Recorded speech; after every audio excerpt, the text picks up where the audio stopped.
All right.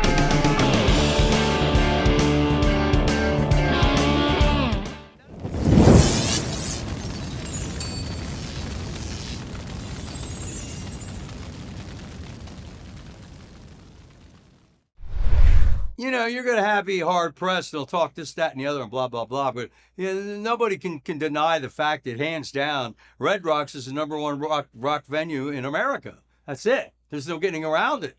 You know, there's great places to play, but that's it.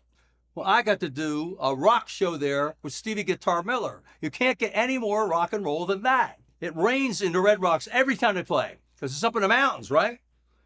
And the people walk from their houses in the city, right? 50, 60 miles to get to Red Rocks, but they won't walk across the street to Fiddler's Green because it's Red Rocks. See what I'm saying? Now that's a legend. Am I wrong? Oh, I love Red Rocks.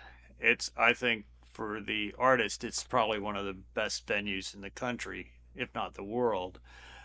It's a little bit tough, or it used to be a lot tougher on the crew because you had to cross-load trucks to get the equipment up there. And I know Hank wasn't that enamored with it because of the altitude. And Buddy, you know, he said, leave that oxygen nearby because at that altitude, blowing a saxophone is not as much fun. But we've always enjoyed playing there.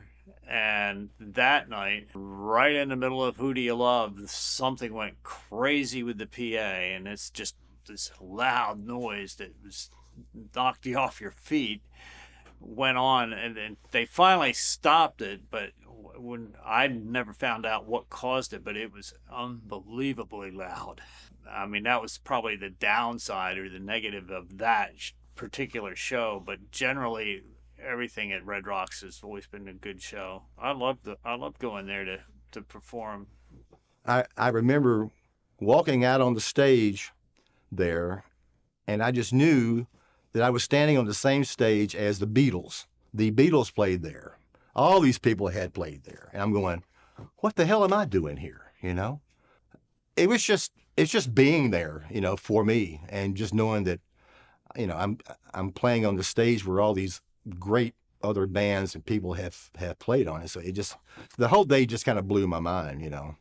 So, but as far as, you know, playing on that stage, I didn't really have any problems, you know. I don't know how many thousands of feet you're up in it. Oh yeah, I was huffing and puffing, man.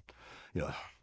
So I think they kept like a tank over to the side, you know.